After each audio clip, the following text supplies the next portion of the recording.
Moi qui a sauvé vie à maman naïe. Babeti lisasi. Nzamba sali que moi ne suis lisasi pour sauver la maman. Alors dites-moi, ça servira à quoi de préserver ma vie? Alors que même les enfants sont prêts à mourir pour la dignité du pays. Nous sommes prêts. Est-ce que le Rwanda a changé ou c'est nous net changé? Regarde vous dit ceci. Djibouti, Tanzanie, Rwanda, na Burundi, baotinda ba policier na bango et pas na biso. Puis la population est à partir est à Congo. Bah y a pas d'information comment? Par les sites internet, sites web, il y a police, il y a Rwanda. Kouloutou Martin Fayulu est en insécurité. Docteur Mukwege est en insécurité. Bon, moi, il ne fait ce qu'il a commis. Frère saboté par qui et où? Na kota na kata lopangu na ye na kota na garage na ye pour ba saboter na bomoi na liwa ndenge tozao so na weko zela quelque chose de Kabila, c'est de défaire le monstre que lui-même a créé. En dehors de ça, il n'est pas important pour moi. Mo boyonga na kala pantin tout son sens. C'est-à-dire que pour que motuna bango comme na mokondi, il faut que Kabila zalate. Papa bo ke musika pamba. Taba bo pour parler quelque chose des abisses. Regardez ça, mais tout dupliquer on peut na Kinshasa. Et c'est qu'il va se déplacer pour Namboujimai. Il va faire combien de temps? Il a quel programme? Il apporte quelle solution? On a laissé la présence à papa ben à Sacha et non. On a ce qu'on a bifoli à boîte. La présence, il y a M. Félix Tshisekedi. La personne de Félix Tshisekedi importe peu. Mais la capacité de l'État à résoudre leurs problèmes, c'est ce que la population attend. Et ce qui est grave, vers la fin du mandat, vous faites ici pendant 3 ans dans Nzala, vous allez résoudre leurs problèmes parce que vous allez vous déplacer. La kanga qui est parti à Moutouk, la kanga qui est moyen bouger zaté. Nous autres moyen bouger zaté. Ce monsieur a été assassiné. Na bureau à police. L'État a commis assassin. Nous sommes gérés par des bandits. Ça, c'est le banditisme. Ce que l'on reprochait hier à Kabila, en quoi c'est différent de ce que nous vivons? À part en forme et en autres, vous êtes différent à Kabila en quoi? Ceux qui ngolo est que Mboto a malade. Il vous dit que Félix Tshisekedi n'est pas honnête. Débécile. Il a dit à tout le monde que Félix Tshisekedi n'est pas honnête. Ah, c'est délicieux.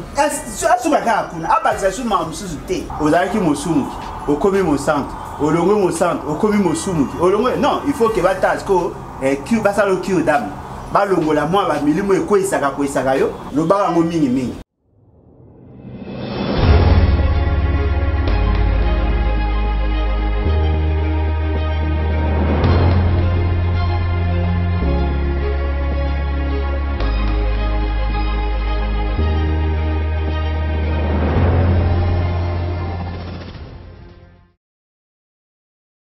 Mbote Nabino Bandeko Balandi a Claire Télévision, la chaîne de vérité, la chaîne qui vous informe à temps réel. Vous allez belé, Baebozuli Bakou, Yakolanda Maman Joël Kombe Mukolomwa Lelo, na numéro ya Sika. On a Zaline Sengero Kota la Banda Kunabino, na Mona Mboka Alain Bolodjoa.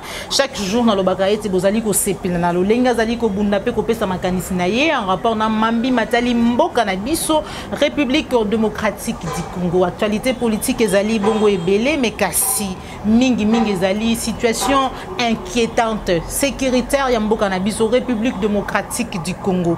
Tukofanda wana pinza mingi mais kasi yambo na pesa ye maloba na kopesa matundo mingi na yo popola yo besoin mi ma caméra merci na cordo pe mafui kuna popola yo na Joël Gonago sans oublier Jacques Makabou wana ezali équipe où ezali ko accompagner Plus Claire Télévision na etumba ya kopesa bino basango à temps réel mais surtout la vraie information ya Matali Mboka na biso République démocratique du Congo sans plus tarder na kopousa na pembeni invité na ngai papa Alain Bolodjoa mbote na yo.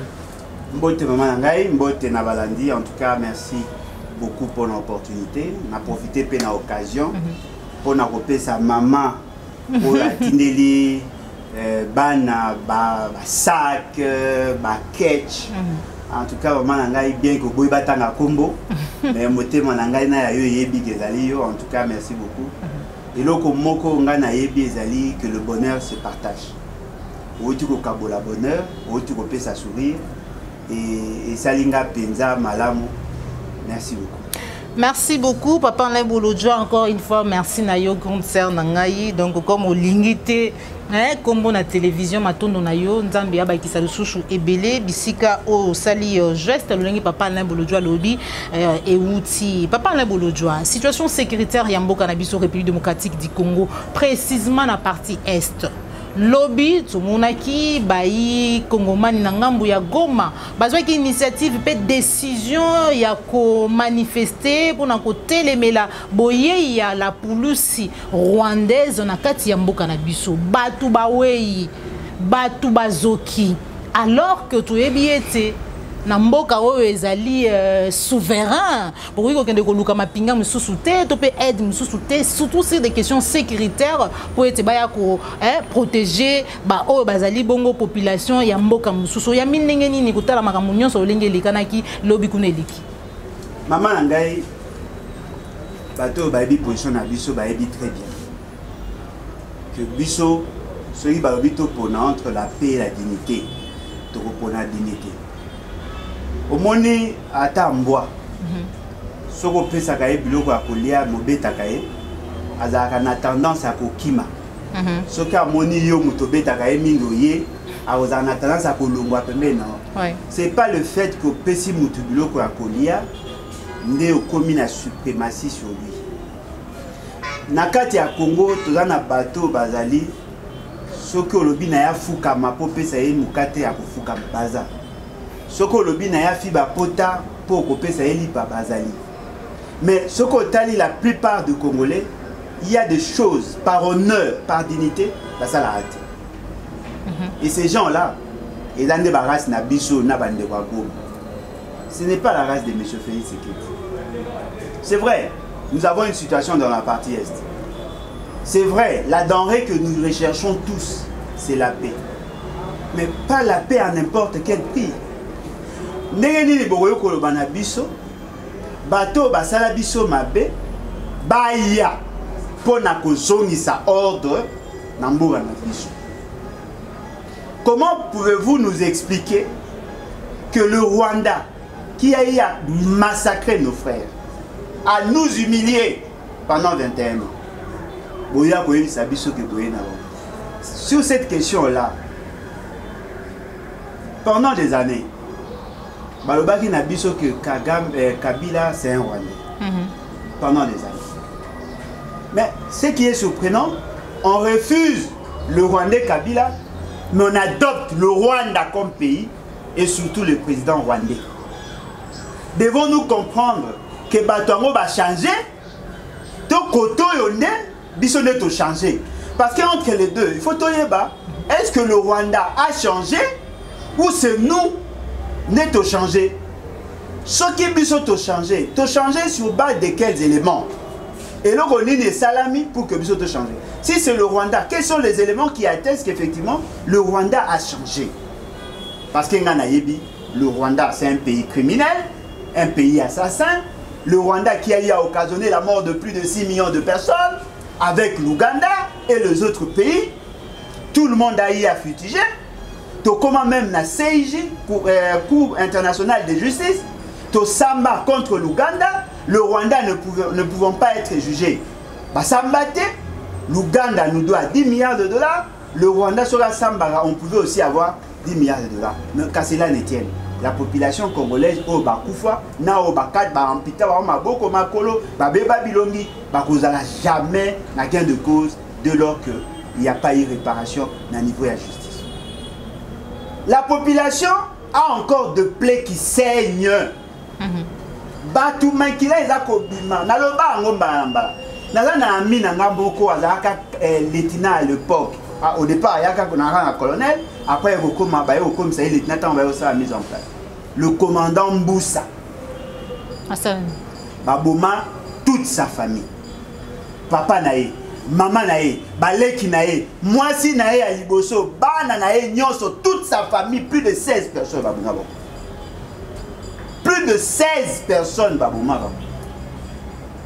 Tant que vous avez Kinshasa, vous avez la vie à zéro. Si vous avez dit que vous avez un Rwandais, aïe. Ata Rwanda, il y a un cas de tourisme, mais il y a un Rwandais, aye policier. Vous savez, la police en réalité, c'est pour établir l'ordre. C'est pour protéger les personnes et leurs biens. Bien. Alors, dites-moi, lorsque vous êtes en face de l'assassin de votre enfant, et que cet assassin devient votre policier, le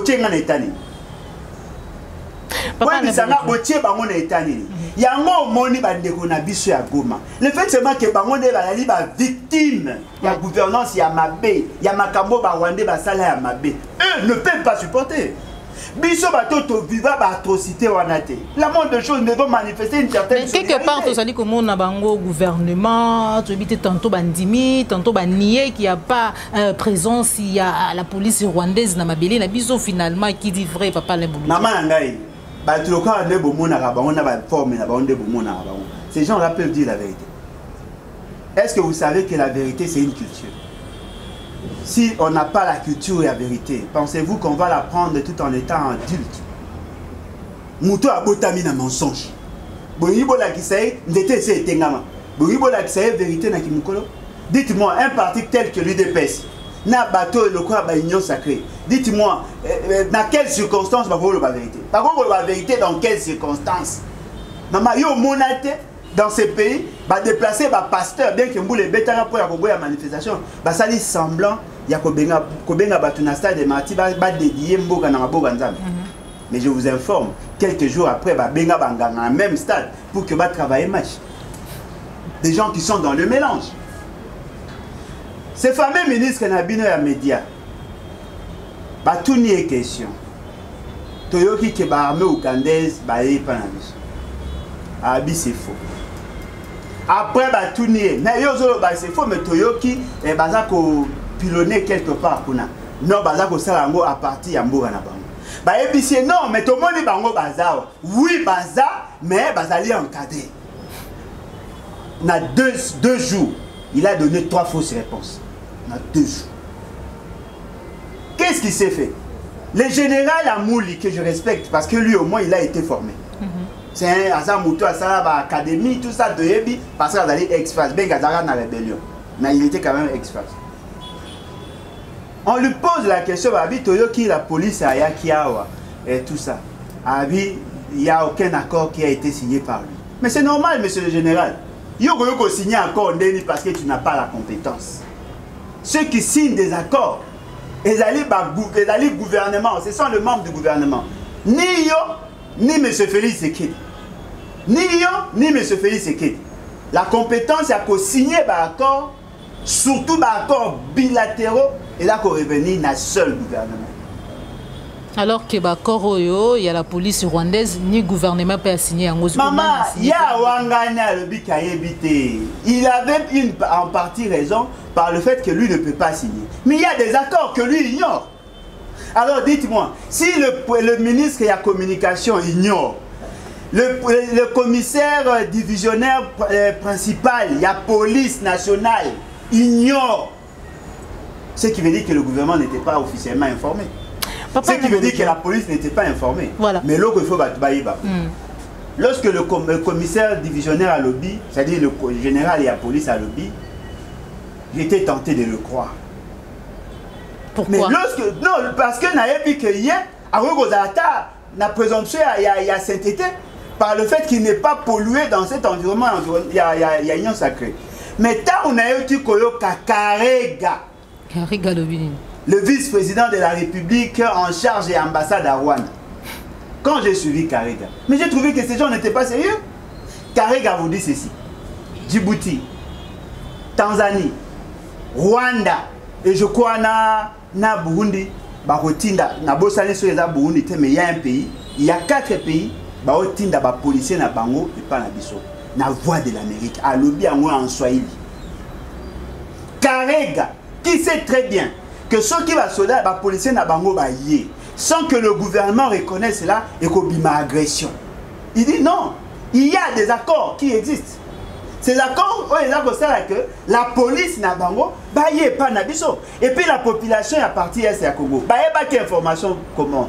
Par les sites internet, sites web, il y a police, il y a Rwanda. C'est comme ça que va jouer l'information. Et cette information a été confirmée par ses fameux ambassadeurs. Alors, entre Karega et ses fameux gouvernements, qui a l'intention de mentir? N'est-ce pas le gouvernement? Parce que lorsque nous disions déjà que l'armée ougandaise est Koti, on nous a traité de tout et de rien. Aujourd'hui, nous savons tous que l'armée ougandaise a été. En termes de police, et la question que vous devez vous poser, comment la police n'a biso à se comporter lorsqu'il y a une police étrangère dans le même espace, ça la même opération? Dites-moi. Merci beaucoup papa Nbolojwa. Ezali ko sala pasi makamunyo so ekoleka mekasi lolenge na lobaka ete bato azali ko sepena lolenge ozali ko défendre mabele na yo ozali ko bunda pona mboka na yo République démocratique du Congo tomoni na nzela ya réseaux sociaux toujours hein. Un document ko tambola to pe ko circuler bipai wapi ba ko loba maye ba ko sala na bato bazali ko temela vision ya empire Imatutsi. Papa Nbolojwa pour éliminer ba congolais nyonso bazali ko la musa ba imboka ba bazali ko dénoncer mais bazali ko loba et ko bangisa ote peut-être quelque part. Maman nangai mourir n'est rien. Mais vivre sous l'oppression c'est mourir sans froid, bazana sans froid. Bon bango ba vivre na ça non. Mais bato ba bulani ne to tambola na makolo to tambola ka bo pamba ka. Ce qui est vrai. Nous tous en tant qu'humains, tous aura toujours na obang. Mais lorsqu'on arrive à transcender la peur, on a la détermination, on peut dompter la peur. C'est ce que nous communiquons à la population. Et le Gozolo Bahana est connu de tout le monde. Comment? Connu de tout le monde, comment? Il y a eu un ambassadeur na biso na Nations Unies. Je crois, M. Ignace Gata. Agata. Agata, voilà. Bien. M. Ignace Agata. Mouto a télémélaca l'ambassadeur rwandais des Nations Unies. Il vous souviendra, il y a une vidéo et Tambolara Makasi. C'est monsieur à Rwandais à lobby, à la conseil de sécurité, va payer sa autorisation pour que bango ba rétablir ordre dans Mboka na biso. Notre concitoyen Ignace Agata à Télémélaca, ça c'est une sorte d'humiliation. Le Congo n'a pas besoin de ces gens. À la Kissi noir sur blanc, l'implication à Rwanda dans ce qui se faisait. Quand M. Félix, c'est qu'elle est arrivée. Cette dame, ce qui marie un Tumbanzenza, oui. Au Azaka, ministre des Affaires étrangères, à Limojan de Koana, pour avoir dit non, la vision à Imatutsi. Bon, quand il s'arrête bien, et là, papa, moi, dans le bango. Pour mieux faire la politique, pour défendre le pays, il faut qu'on ait une mémoire capable. Il y a qu'on bomba makambu et puis il y a qu'on ça l'analyse croisée entre ce qui a été fait dans le passé et ce qui s'est fait actuellement. Ce monsieur a été limogé. Il n'était pas seul. Il y avait un autre monsieur, je crois, à Genève. Yépe, balongola yé na musala. Même chose. Quand Kagame est arrivé, il a demandé leur tête. N'oubliez pas, il y a eu aussi un monsieur congolais. Kolingaete, ça c'est un autre problème. Monsieur Pascal Niembo. À Télémélaca, le même Rwanda et le centre d'intérêt n'a conseil de sécurité. Yende Mouta démontré qu'à noir sur blanc, l'implication il y a Rwanda et les autres pays. Par rapport à l'exploitation illicite, il y a un Mboganabiso, et par rapport à l'entretien, il y a guerre. À ça, qui corrélation entre la situation d'insécurité et l'exploitation illicite, il y a deux pays. Ce monsieur a démontré, par 1 plus 1 égale 2, a démontré l'implication, il y a une grande puissance, dans des pays tels que le Rwanda, l'Ouganda et le Burundi, qui bénéficiaient de ressources qui sortaient par devoir illicite. Monsieur on a balongola na musala qui na centre d'expertise à la matière précieuse et d'évaluation à la matière précieuse. C'est vrai il peut avoir des problèmes de gestion. Mais sa tête a été demandée par le Rwanda. Il y a un autre dossier il a surgi le lot je crois Baola déjà. Un membre de l'IDPS, un Mundande ressortissant, il y a Nord Kivu. Au hasard qu'on insistait sur le fait que la gestion et la situation est à Est. Et ça reste à désirer. N'oubliez pas, il n'y a pas longtemps, derrière l'instabilité à Rwanda. Parce qu'il y a un problème entre le Tutsi et les Nandi. Les Nandi, bazali bateau, veiller sur la sécurité au regard de l'article 63 de la Constitution. Leurs représentants ici à Kinshasa, parmi bateaux, moi, baza côté Ferdinand Kambé, on a formaté une histoire, il était chez lui, Bengi et pas Moutou, a commis quelque part pour appeler sa invitation, à partir de Kuna va agresser, va juger, va porter plainte, va me mettre en cachot, nettoyer, va boire en prison. C'est-à-dire que tous ceux qui se battent dans ces dossiers-là, vont créer les dossiers pour les écarts. Tous ceux qui ont en terre. La chaîne, la ligne, la chaîne continue. Kouloutou Martin Fayulu est en insécurité. Batu nyonso docteur Mukwege est en insécurité. Bandeko na biso nyonso baobunda baza en insécurité. Papa Ngwanda toyebi ndenge akufela. Batu nyonso balaka nzinga na ye boyebi ndenge bakufa. C'est-à-dire que dans leur stratégie, ils veulent éliminer tous ceux qui s'y opposent. C'est ça leur stratégie. Alors dites-moi, si Dieu leur a donné le pouvoir de vie ou de mort sur nous, qu'avons-nous à perdre? Nous devons tous nous battre. Souci n'a pas même si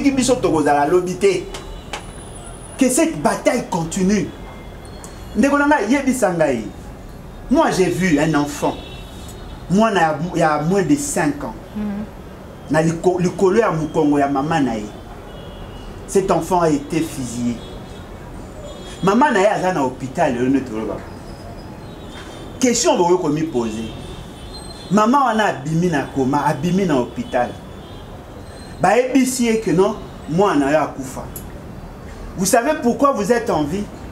Parce que les sassi, le fait c'est moi qui traverse qui moi na et amorti choc et pas nayo. C'est-à-dire que soko biki, ezaka pour moi na omute a quitter si vitesse ya lisasi. Boye bisanga maman on a goza na passe nini. Babomi moi na ye. Babomi moi na ye. Parce que les Congolais vivent l'atrocité à Rwanda, balobi non. Alors dites-moi, ma vie vaut quoi par rapport à mon âme? Moi, maman, ils ont passé. L'État a commis assassin. Moi, je a sauvé vie à maman. Babeti les sas. Zamba sali que moi, les huiles les sas pour sauver la maman. Alors dites-moi, ça servira à quoi de préserver ma vie? Alors que même les enfants sont prêts à mourir pour la dignité du pays. Nous sommes prêts. Nous sommes prêts. Je suis un piéton. Tout peut arriver. Peu importe. Avons-nous le choix? Tout le monde a le choix à non à l'Iwa. Nous avons beaucoup na malaria, nous avons beaucoup na accident, nous avons beaucoup partout. Problème la chose ali bolongola ko bang. Loko la baebi ke to lingaka vie mingi. Yango ba sakana biso. Bomo ine fait ce qu'elle a commis. Combien? Oh,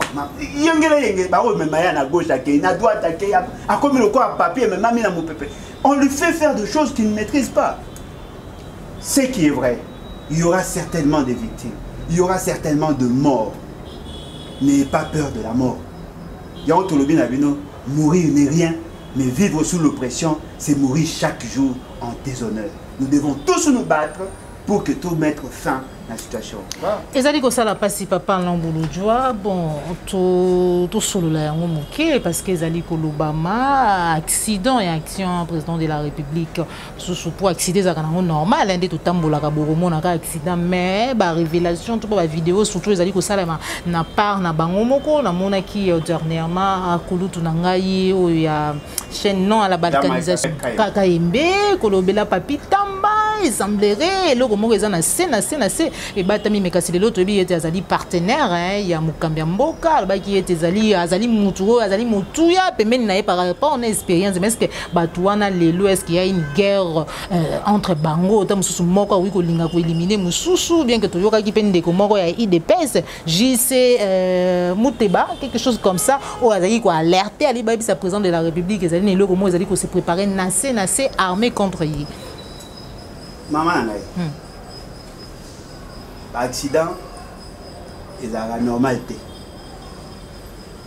mais il est souvent imprévisible. Parce que ce qui est accident, c'est ce qui n'était pas prévu. Oui. Mais pas si ce qui est pas si ce que les alliés n'a pas tout apparemment, je ne dirais pas inconscient, mais apparemment, Kanisaka que bazali invulnérable par le fait que bayebi kokumba bien. Maman, cause à la bon chauffeur ne veut pas dire que ce qui a accident ça mo okufate. Yo somona bi mutalinga mutuka lokwa feli lokwa kabila. Toyo kala kazaka taximen. Oui, mais bolingo ya voler comment makasi bopote. Pourquoi vous voulez bakumba? Même quand il était président, même dans l'activité officielle, quand il était en Kumba. Maman, ma président de la République a rien à manipulation officielle. A quitté na mutuka yemoa au Kumba, chauffeur nda ya koti siko azu mutuka pour que ne regarde. Na balinga volango. On est à Botama na parti à volant dans d'autres. C'est pas normal. Il faut aller. DJ Arafat a la moto. Il faut aller barake. Il a beaucoup de dossiers dans sa tête. Makamaburu quoi. Après on perd des connaissances na vola pas. Bon, ata akufi bato pe bakufa na bango, mais ce qui est vrai, Kabila za na bato baza ko espérer na bengi na kwara na ngai su na yepete. Mais aza na bato ba oprendre. Donc comme ça mo événement quoi parce qu'il a ancien président. Parce qu'il a un mbongo parce qu'il yeba. Oui. Mais sur le tali nombre ba accident ba okufa combien. On en parle de moins en moins. Donc, nous sommes tous frein saboté, frein saboté par qui et où? Saboté par qui et où? Nana kota na kata lopango na ye na kota na garage na ye pour saboter frère. Tant monsieur daika ba imprudence na ye moro. Mais tout le monde en parle aujourd'hui parce que ba au monde en le quoi attentat. Na bomon, na liwa, nenge tozao. Si on a posé là quelque chose de Kabila, c'est de défaire le monstre que lui-même a créé. En dehors de ça, il n'est pas important pour moi. Combien d'erreurs commises par M. Kabila? Dans le Barango, je peux tout pardonner à Kabila, sauf le fait d'avoir fait des faits et des causes. Ça, ce sont des faits réels. Papa Limboulou. Chébéa. Akoufa Natidante, Makoufa. Aujourd'hui, combien de bateaux? Combien Barma Tungulu, combien de gens au Bakoufi? Ce sont des morts. Pourquoi on doit mettre une fixation sur Kabila? Mais là, quand ils arrivent, dans mon équipe, il y a des personnes qui ont regretté le fait qu'il a profité. Voilà. Ce qui veut dire quoi? Il y a un débat derrière tout ça. Oh. Et la critique que présence il y a Kabila, ils ont dérangé Bango. Et ça, c'est une bonne chose pour la République. Mais comment? Parce que bango mo mutu bagarda ki to ka na ide pesa babi que notre mutu alobi que non Kabila za mutu mama beze ke yende mutu zali ndo. Mais comment est-ce que le loba souhaité de sous bowe na ils sont des hypocrites. Ils soufflent le chaud et le froid. La présence de Kabila dérange. Et déranger on point pour que ba comme na plénitude ya pouvoir, il faut que Kabila zalate. Et ça voilà que Sabino que Mo boyonga kala pantin trouve tout son sens. C'est-à-dire que pour que Motuna comme même Mokondi, il faut que Kabila zalate. Ce qui veut dire que Mokondi za Kabila. Et puis nous etcha bango vertige. Moi mo ba alobate. Ba ebite soka na kanda, soka za na sengo, soka linga boma, soka linga pesa bombe ba barate. Ce qu'on va zo yebate. To botele to sali sama au botele majorité. Il ne réagit pas. To sali Félix c'est qu'elle a ébu ba onde ba éviter. To sali boy a réagir, a calculer ni. Ya mo moni ndeko otaki kombo wana, a bula, le quoi moi mbalo ata na silence. Certainement zo linga préparer quelque chose. Même papa boke musika pamba. Taba ba préparer quelque chose à biso. Oh, binonde mutu bo préparer quelque chose. Biso neto préparer quelque chose. Quelque chose. Mais quelque chose à moi eza ko za mandogité. Vous allez ça mais na Goma. To dupliquer on peut na Kinshasa. Vraiment ba bimi ata 200 000 personnes. Faut to benga na Félix c'est que na bokonjo ya Zaito. Ce n'est pas que Togo Maïto ça a coup d'état. Non. La révolution populaire. Conformément à l'article 64. Voilà, conformément à l'article 64 de la Constitution Révolution Populaire. Mon amboka Limboulou-Djoa, bientôt Félix Antoine Tshilombo c'est que déposant de la République n'a Mboujimaï enfin. À Rokendi. Donc on a remarqué pour que Félix c'est que ça et là il faut dégager ba énergie. Le banango alanda bino mingi ya. Non mais ayoka ka ba choix po ba bibumbu ba na nya ba ko bibumbu ba sanga ya da mo mabe. Ba to bazaka nzinga na ye. Bah, il s'arrête, vous avez béton, bah, vidéo sur comment limbondo. c'est-à-dire bakanisaka ke bato bamonaka ye danger mais ntango tozoloba na ye bavérité ape mutu ti ekoti quand même ntango mosu azalaka mwa afandi babi mwa mobali oyo nabosana nazalaka na ndeko na ye tout ça asalaka nga bopo nini nasungi ekuta konda ezali babiloko ezolakisa ke ayokaka mayokaka sikoyo mabe ok Félix Tshisekedi va se déplacer pour Nambujimai. Il va faire combien de temps? Il a quel programme? Il apporte quelle solution? Son déplacement, ce n'est pas ça la finalité. Que son papa est Nzalesi là quand même. Maman, Nzalesi a la présence à papa ben à Sacha et non. Yo. Osez espérer que Sacha est zati. Très bien, mais je vais essayer ça. Tant au coma, tu vas faire un hôtel. Ils seront pris en charge certainement par le gouverneur, par le gouvernement. Pour n'a pas moyen tabac aussi ma chère parce que moi ils ont ma casse de la malongé zate, hôtel les ans en moment et tout ça bio va rouler zate, voyant la boîte de conserve, bio na bango la popuna, ce qu'on ngoli a bifoli en boîte on parce qu'il y a un problème d'alimentation. Il va arriver là-bas, il va écouter certainement les gens. Bateau bakoya va avoir 5 000, 5 000, 2 000. Quand il va revenir, il amènera quoi? Parce que la présence, il y a M. Félix Tshisekedi, la personne de Félix Tshisekedi importe peu. Mais la capacité de l'État à résoudre leurs problèmes, c'est ce que la population attend. Sur la Kembujimai, ils ont ce qui dit territoire, Nakasa oriental. Il va faire le tour de tous les territoires? Non. Sur la Longo, ok, na Ilebo. Sur la Longo, ok, na Sankou. Soka Longwe aoke na Kasai, Soka Longwe aoke na Chikapa, il va faire quoi pour résoudre tout le problème à Bakongo? Parce que les gens pensent que sa présence, non, la présence il y a Bakongo des Arabiens pour que Bas s'imprégner de ce qu'il y a comme situation. Ce n'est pas seulement la personne de Félix Tshisekedi. Soka Silisi, Akena Otuele, Akena Ituri, Akena Bazuele, Akena Chopo, Soka Longwe, Akena Mongala. Akena Choppa, il va faire le tour du Congo. Et ce qui est grave, vers la fin du mandat, ici, pendant 3 ans, vous résoudre leurs problèmes parce que vous allez vous déplacer. Quel est cet avion qui va amener du vivre pour toute cette population? Il y a un avion. Thomson Baba qui d'ici la fin de l'année et que tout ça on a 10 jours encore quelques jours. Maman, Baba il a bien que la population a fêté bien. D'ici la fin de l'année. Oui. Vous savez la fin de l'année Zarayon. Zarayon. Na minuit moins 1 seconde. Il y a encore des jours papa là. Non mais ça c'est un domaine, il y a un domaine de la planification. Bon, mais maintenant, on peut s'imaginer.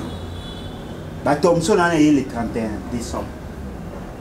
Le temps va dispatcher en haut dans la chambre froide pour que la population abandonne au sommet. Nous avons posé la question. Il y a KBA Kamwanga à fêter bonne année dans la journée. Thomson a fêté le 30 janvier. Thomson est là. Et comment Pekuna? Oh, bon, on peut s'habiller dans la population. Bon, la population est là à Kinshasa. A comme gouverneur, la politique parce qu'ils sont opposants, c'est ce qui fait que vous avez la politique pour Nabango. Moutou Azali na local n'a pas droit à vivre. Il y a 27 millions de personnes qui sont frappées de malnutrition chronique aiguë. Sur les 37 millions, à Kinshasa, il n'y a que 1 500 000. Les restes, c'est dans d'autres provinces. Alors dites-moi, ce que vous mis Thomson, Congo, c'est pour résoudre le problème de qui? La population se retrouve dans toute la République. Allons au-delà de tout. Au-delà de tout. Comment vous voyez à Thomson, vous voyez qu'on tenir compte de la chaîne de froid? Vous avez dit, ah, papa, Thomson, on est là pour mettre les choses dans la matière des autres au matin. C'était, il y a un problème, il y a camion, il faut pas le égal, égal à beaucoup de ça. Monsieur Goudayena peut même abi ABC, abi papa. Ce qui va moi dire que ça qu'on met, bakata oka mike batie makayabu et batie mungo et ata makayabu tokolia ou sinon ba benga ba mama ba nzete ba itamwe comme aroka yesu kwa obete anga liso. Tu vois, c'est à dire que même la population se moque. Se moque de ces gens, ils ne sont pas sérieux. La faim ne peut pas être combattue par des actions ponctuelles. En réalité, Bonga qui va investir dans l'agriculture, dans la pêche, dans l'élevage. Tous les techniciens le savent. Les autres techniciens, le médecin vétérinaire. Avec la pisciculture, avec l'aquaculture, on peut inonder les marchés ici en moins de 3 mois. Depuis le barak qui est ça fait plus de 4 mois. Hein? Oui. Et Ato le bataille Thomson point 9 9 plus 9 plus. Et attends Dakar où il y a Dakar et voilà cette vidéo n'a pas nini. Et puis le résultat surprenant. La place va entreposer à Ngo. Il paye. Bazo futa. Bazo futa. Et ça dit que ça la passe papa Alain Bolodjoa, tout allez vraiment déjà chuter vers la fin émission Nabiso, baba vie policière papa Alain Bolodjoa. Mikolo te koleka c'est vrai, ba monsieur ba qualifié qui yango voilà, Martin Fayoulou, machin tout le monde qui ndenge nini, police vous allez censé ko protéger population, ko encadrer na ba bien na bango, ba traiter qui est, ensuite tout le monde qui ndeko Nabiso étudiant ndenge nini, police abeta qui est masasi topé policier, lelo vous allez na cas il y a liwa ya ndeko na biso Olivier Punga na ba circonstances na lo lenge o ya kufeli papa Alain Bolodjoa ba ka ba bavie policière les allez belezo to ba na ko énumérer yango wa en tout cas ikozwa biso temps réaction na yo par rapport na maïnyo so dit koleka tout en condamnant le fait au ezako salema mais je voudrais au moins établir la responsabilité il y a bateau bazako prétendre être au pouvoir. OK neto lo bawe policier a au mois de décembre. Bah, na dotation te. Boye bango. Policier a son bara tenu na yimo. Tenu à l'icolo. 40 000, commis 40 000, ils ont 25 000. Bah, botine. Ils ont 15 000, commis 25 000. Les policiers a dépensé 65 000 pour devenir propre. Mbala souka ba pesara bango dotation pour certaines unités. C'était en 2018 avant les 30 jours. Souka bila. 2018 avant les 30 jours. Oh ba souka ça et puis ba pesara ba policier nyo sauté. Ba pesara ba policier nyo sauté. Na 2018 oh ba pesaka ba policier un groupe de policiers oh ba zoaka dotation. C'est-à-dire que so bon les policiers Azana Baba, Yeba Tenio et moi, Somission à sa propre, so à la salité, Yeba Gazaka na Tenio na Kala, à succès en tenir. Oh, Soda la Tarateni chaque jour. En réalité, dans un pays sérieux, un policier a attendre à 6 tenis, Nandaone. Mais Yemora Somba. Le policier à Souka. Souka Jumbong est belé. C'est $80. $80 équivaut à 160 000 francs. Ce qu'a vu à ce biteni, il a dit qu'il a pratiquement 95 000. Le policier, il a une indemnité de logement, indemnité familiale, il a une ils n'ont que ça comme sol. Ce qui a vu prime, il y a la liste détachée. C'est vrai, toujours qu'on condamne les policiers, oui, mais dans de politiques publiques, la solution que l'on pourra apporter pour que nous résolvions ce problème relève de la politique publique. 1. Les recrutements. Qui sont recrutés?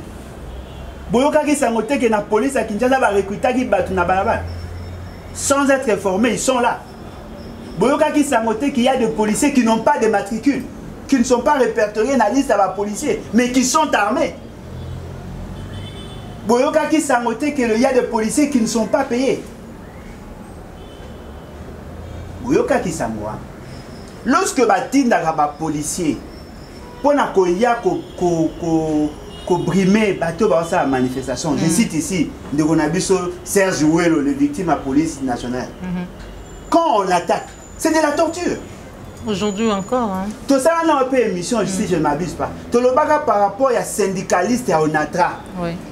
Il a été menacé. Ce qui s'est fait là, c'est la torture. Et pourquoi les gens n'en ont pas fait un problème? Parce que va dire que Robeta est un problème. Koku Fande, beaucoup mis un gros problème. Là, il y a eu violation, il y a eu comment, torture. Mais au Bénin, il y a un effet Bénin parce qu'il n'était pas mort. Serge Ouel, j'ai vu comment vous l'avez violenté. Kouloutou Martin Fayou, il a été violenté. Prince P, écoute, il y a vu donner, il menacé, biso ba manga na njili ba kainga lo yenge ba menacenga ba minga na njili bo mona combien de personnes ba sala ba mabe comme rappel lorsque nos enfants à Beni manifestaient, n'avez-vous pas vu la police a bêti ba gaz lacrymogène ba zuba na biso ba boîte ba mona ba camion, les mineurs. S'il vous plaît, les mineurs. Les enfants qui étaient instrumentalisés, les président de la République. Les écoliers en uniforme, traqués, matraqués par la police. Bazu bango batie bango na rata mituka. Baké na bango, même sous ba boukana maboko, ba sous ba boukana loko. Vous avez vu? Ils ont rappelé ça à M. Félix Sekine na Beni. Lors il y a point de presse. Un enfant, un jeune enfant. Aïe là, M. Félix Sekine pour lui démontrer que son pouvoir était un pouvoir inutile. A même là, un flash disque. Bazui Batouan, ici, on va na Kinshasa. Ces jeunes-là, ces petits-là, aïe na Kinshasa, à ça là près de 2 semaines, il n'a pas été reçu. À Zonga. Maman, tracasserie, il y a des policiers et il y a tout le monde. Ce que au monde cette fois-ci, ça lui semblait à la justice. Il y a Kolinga Sambisa. Justement parce qu'il y a eu clameur publique. Oui. Justement parce que nous en avons parlé. Justement parce que nous avons inondé les réseaux sociaux. Pendant qu'il était encore en vie. Lorsqu'on le torturait là, il était encore en vie. On a fait de bimisa de tchèna na Twitter. Nous avons bloqué na Facebook. Je suis bloqué, n'a pas publié sur Twitter. On m'a bloqué. Dans la question image, il y a moi sur ma bêtise Massassi. Ou ma pandier le colo. Nambangue Panzani. N'a pas été comme on a été, mais je l'ai fait. On a condamné. Il n'y a pas eu de procès. Moi, si à Batoupé, moi, ça qui tombe, pandier le colo, bébé si mbanga. Il n'y a pas eu de procès. On a arrêté personne. Oh, maman, je ne peux pas en parler parce que je n'ai pas assez d'éléments. Mais ce qui est vrai, cette femme est victime. Et pourquoi il n'y a pas eu de procès? Et dans tout ça, Papa Lambolodjoa, c'est qui est responsable? Parce que hier c'était Kabila. Aujourd'hui, c'est qui est responsable? Est-ce que la police est un professionnel? Théo, police est Kabila Tika. Maman, Kolukano Koutoumusikate. Un pouvoir impotent. Un pouvoir inutile. Citez-moi le fils que 2 réformes initiées par M. Félix Sekine n'ont pas commis pour requinquer la police. Dites-moi, qu'est-ce qu'il a initié pour que la police soit comme une police professionnelle? Lambert Mendaloba dernièrement, une police professionnelle, différemment aux Zaki à Kabila, mais apparemment tout constaté, on dirait. Maman, Lambert Mendete. Lambert Mendete, on a Sengi, Bamakuta, Bamonga. Il a une valeur. On a un Satan, pourquoi? Ce qui est vrai, le changement à la police, c'est vu par rapport à la réforme. Dites-moi, le mode de paiement à la militaire et à la policier changé? Dites-moi, on a augmenté le solde à la policier? Dites-moi, est-ce qu'on a tenu compte qu'il y a le logement à Bango? Dites-moi, est-ce que la dotation à Bango, tout ce qu'il y a comme équipement à ça à Bango? Dites-moi, est-ce que le policier, le lot, va aller suivi sur le plan mental, sur le plan psychique et psychique?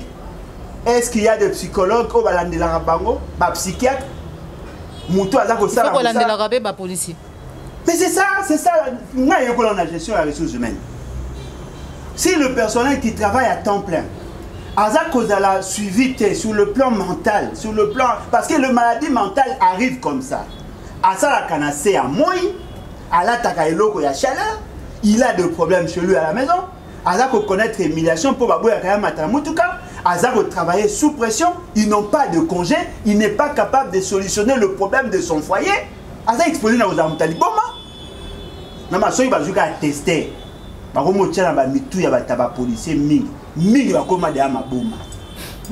qu'ils ne sont pas suivis.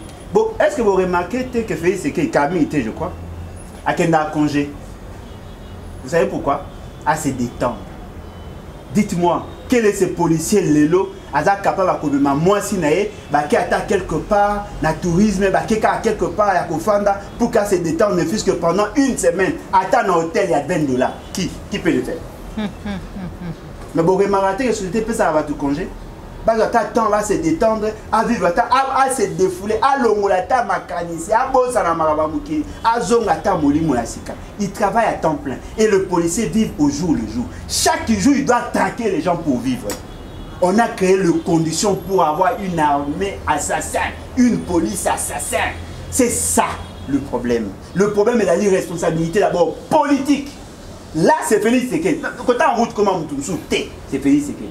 Deuxièmement, la responsabilité pénale. Le colonel a contacté en contact avec Moutouana. Le monsieur là qui est le plaignant. Le commandant qui est au PJ.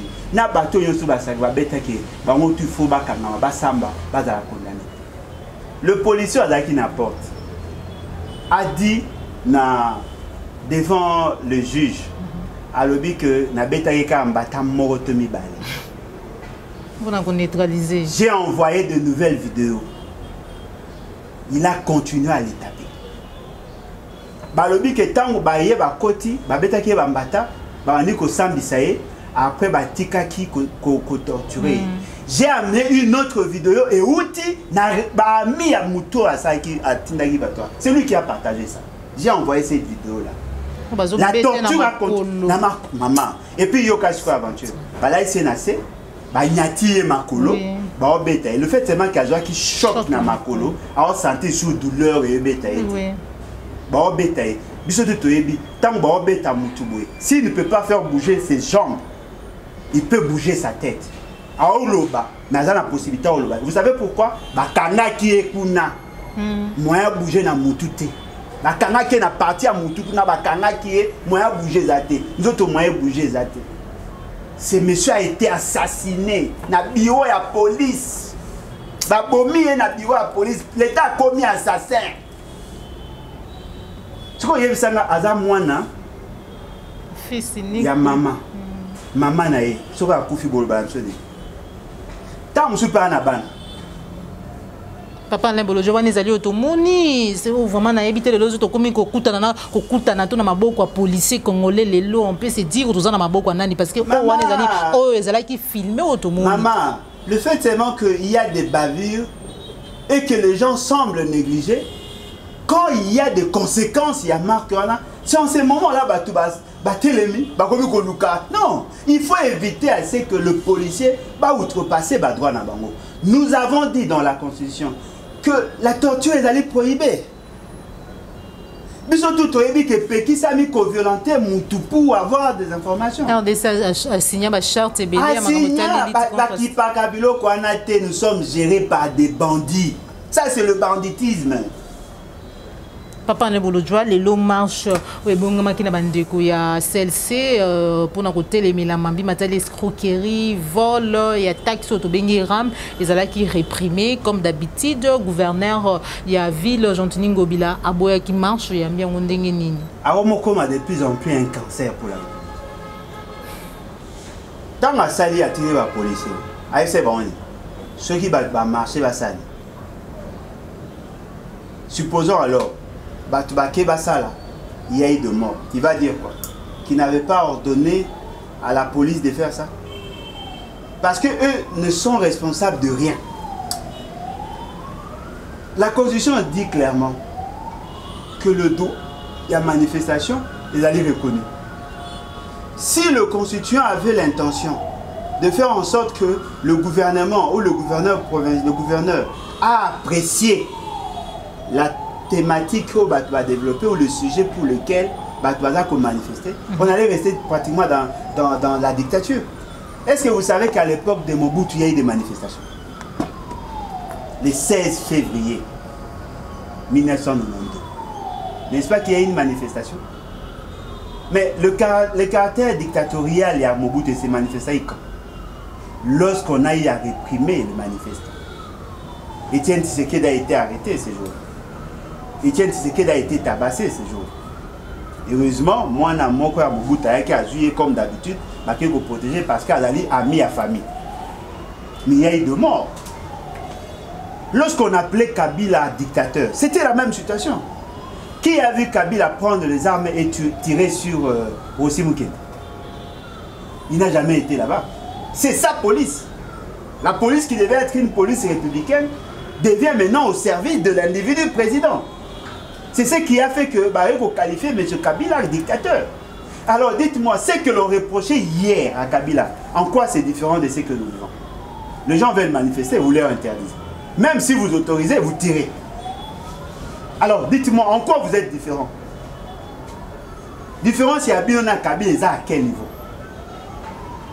Kabila a détourné, vous le faites. Kabila faisait tuer les gens, vous le faites. Kabila interdisait les marches, vous le faites. En quoi êtes-vous différent? À part forme et Anzoto, vous êtes différent à Kabila en quoi? Voilà. C'est-à-dire que tous ceux qui se sont battus à côté de cette fameuse IDPS, vous déchantez. Vous n'avez rien fait. Voilà. Vous n'avez fait que permettre à bateau de jalouser, bateau de envier poste à Kabila, comme en fonction. Mais aujourd'hui, ils ne sont pas différents. S'il vous plaît, Kouloutou, ton dimato soutenir. Un jour, s'il vous plaît, la Kissa n'a pas que vous êtes différents. Ne faites pas ce que les autres font. Amenez la démocratie. Parce que Félix Tshisekedi va vous pardonner pour Azaï Oyaza. Mais il va vous pardonner jamais. Pour un homme au Konzi. Pour un pas Zanengaza. Yo, papa, le Kanga et maman. Kouloutou Martin Fayoulou, vous allez espoir et à peuple. Ozo comme à Mokonzi parce qu'on n'a pas de choix. Il faut comme ici Kawana, il faut comme. Mais tant qu'on comme ici Kawana, Kobo ça n'a peuple. Kobo ça veut dire que le peuple d'abord, toi et qui fait la peuple d'abord. Salam Makamos différemment. Entrer dans le panthéon de l'histoire. Que l'on se souvienne d'un enfant à Kola Nanjili. Il y a Mouto à qui sont moi ceux qui y nani parce que yo vous allez hériter à Moutouté. Vous allez fouiller à effort na yo moko. Obima na force na yo. Ton père n'est pas connu. Tu es politicien, té. Obimi na effort na yo moko. Les gens t'apprécient par rapport à la valeur que tu portes. Le jour où tu deviens au pouvoir, le fait seulement que tu as un background. Yo motanga. Le fait seulement que tu as un consensus. Le jour où Koya, il faut rééduquer la police. Il faut faire en sorte que les gens aient la possibilité de manifester. Au Rotique, à un panthéon de l'histoire, on parlera du bien de toi. Parce que dans ces pays, il n'y a aucun président au va se souvenir ni en bien. Azate. Surtout pas yo. Azate. Merci beaucoup, Papa Nambolodjoa. Tout comme une émission à Bisso. Pour finir, Moïse Katumbi, président ensemble pour les changements.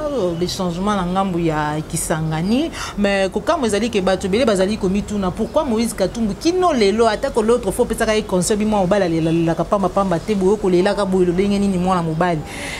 Akoko kavamate ko pe sa position na yebisika ezali na discours na ye na kisanganya lobi ete bakende kite na ngambo ya union sacrée to akota ki na union sacrée te poete makambo azali ko mona o e continue ko salama makambo etali taxe ya rame et autres mais kasi azali vraiment ko lobate soki azali na ngambo opposition soki ako demeurer na union sacrée mais apparemment ba discours na ye ezali moi nyamu ndenge to loba bozo eka nengaza. Sincèrement, M. Moïse Katumbi, bien qu'il y ait un dimaro pénal milité, elle est lieu fort. Oh, les livres forts. Ah, c'est. Maman, elle est les non. Alors, les pays, ils en ont besoin de dirigeants honnêtes. Hein? Bon, mais maintenant, vous imaginez, oh, il y a le nom dans le bar. You, t'as bien. Donc, les dirigeants sont malhonnêtes. Ou le bien. Tu as bien compris, c'est ce que moi j'ai compris. Ceux qui ngolo ebisio que mboto aza malade. Papa Moïse Katumbi aza ngolo mboto Félix Tshisekedi ba vivra ba mbaye na mai.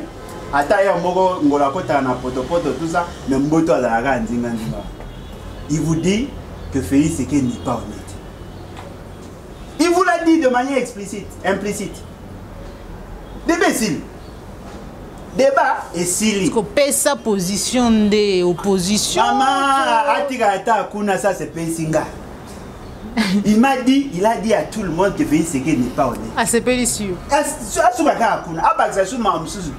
Tout ce qui s'ajoute vient du diable. Oh, il y a le lobby. Oh, il vous dit que le pays est mal géré. Les gens qui sont là ne sont pas honnêtes. Ce qui veut dire le contraire, il y a honnêteté. Il a dit malhonnêteté.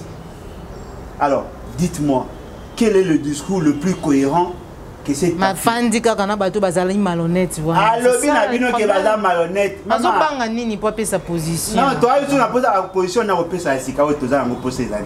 Le quoi déjà il y a lobby que bazali malhonnête, que les gens comprennent que lui et les autres sont malhonnêtes. Voilà. S'il veut se repentir, à l'ongwa selon na milliers ba malhonnête, à se purifier, à les gana purgatoire. D'ici 2023, 2028, on va les prendre au sérieux. Il revient sur la table. Le purgatoire de Wapi. Mais il doit passer, maman. Vous avez qui mon centre. Vous avez qui mon soumou. Au commis mon centre. Au longo mon centre. Au commis mon soumou. Non, il faut que va tasco. Qui va ça le qui dame. Ba longo la moi va milimo et quoi ça yo. Tant que kozonga wana 2028, 2033, on va les prendre au sérieux. Voilà. Bien que mais bravo, bravo en tout cas. Mais tout le monde peut s'y longo. Félicitations. Merci beaucoup. Et puis le mot a été bien trouvé. C'est pas vraiment on a besoin d'un monde honnête. Pour penser bête à c'était na ligama malhonnêteté. Honnête wana na biso mo. So na na numéro na e. Na ngati ne bela comment image moko ya cœur. Na c'est que le bar mingi. Nous avons été gérés pendant 3 ans par les malhonnêtes.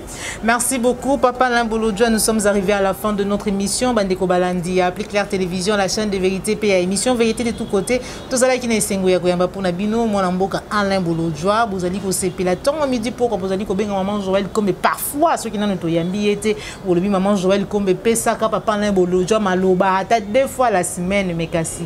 Des fois ceux qui moi ma solo les allez mingi té tous ces pilagatos voyez à une fois la semaine mais sur demande Nabino to ça la été toujours na penza pembeni mingi na ye pour être tous vraiment makanisi na ye en rapport na mami matali mboka na biso République démocratique du Congo et tumba na ye Papa Limbolodjoa to comme na suka émission na biso numéro ya téléphone pour na ba kolinga ko kota na yo contact pour na mami batali livre na maxolo misusu.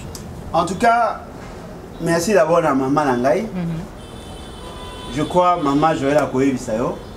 Tant qu'on a joué à mon atini, maman batini. Et qui agence. Voilà. Pourquoi? Parce que au moins tout le baron nul n'a le droit d'être heureux seul. Bonheur au yokozo. Et là il t'a on bat au CPA na acte opposé. Ça c'est quelque chose de très fort. Merci. Merci pena batu nyonso bazongeli ko somba livre. Merci pe pona bandeko ba kontakter en contact na ngai par rapport ya kocha livre na Amazon. Bobenga bolanda ki monsieur pa maman Joël. En tout cas, merci beaucoup. Na cause la kaka ne bobai ki boko rappeler pour que tu ba ko échanger. C'est vraiment quelque chose de fort. Moutou a pour ça contacter sur les simple. Plus 243 81 250 28 51 81 250 28 51. En tout cas, merci Nabino Nyo Sobozo soutenir biso. Merci Nandeko Langai Serge dans les États-Unis. Exceptionnellement, merci na Oyote Salami. En tout cas, merci beaucoup. Merci Nabandeko Nyo Sobozo pour soutenir. Le parti, on a des problèmes certes. Mais pourquoi ils ont là? Parce que nous sommes exigeants. Tous les boy à partir ça à image à Moutou. On a eu à faire les statuts, aussi ça en Okala. On fait un effort de faire des règlements intérieurs, mais l'autre ils ont bloqué biso makasi. To boy Moutou moka pesa mbongo kolega baninga. C'est ça le plus grand problème. Tous les à partir de l'image à Moutou. Et ce qu'Alain Bolodjoa a Koufi a remplacé par son enfant. Le parti est différent parce que l'absence de démocratie au sein des partis politiques qui justifie la situation du pays. Lorsqu'il y a la démocratie au sein du parti, il y aura la démocratie à pays. Il y a un moment où tout ça et surtout que tu as la pressé pour ne sera pas candidat. Donc tu as aussi la partie juste pour avoir le soubassement afin que tu menes l'action. Tu as l'action. Ceux qui doivent documenter, ils ont raison pour bakanga. bande quoi laïque qui va ça qui va activité va convoquer parce que la vie n'ont pas les chubassions.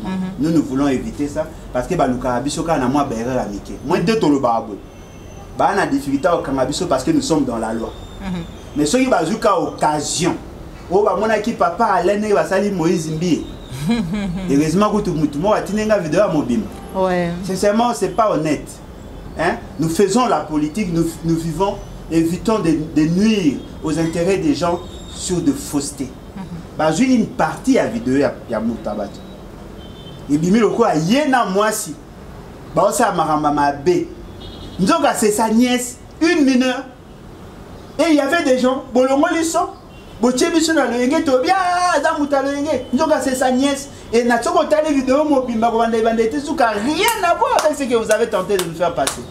Ce n'est pas honnête. La nuisance. Oh. Merci beaucoup, Papa Alain Bolodjoa, pour nous honorer Bisso, surtout pour répondre à l'invitation à Bisso. Merci na Popo Layom, aux hommes qui sont ma caméra. Merci na Koulou Tunangaï Pierrot depuis les États-Unis. Merci na Actinayo. Merci na Papa Alphonse Sala, Papa Lorambo, Papa Laura Bomunza, na Bossanite Jean Bembe West et surtout Félix Mbatika, Moma Boko Bank, de Tokutani Mbala Sima, au CP une émission, likez et partagez aux Alim Mbala Liboso, Hollande Appliquer Télévision, la chaîne de vérité, Kobo Sanate, Ko s'abonner, tout le monde, au revoir.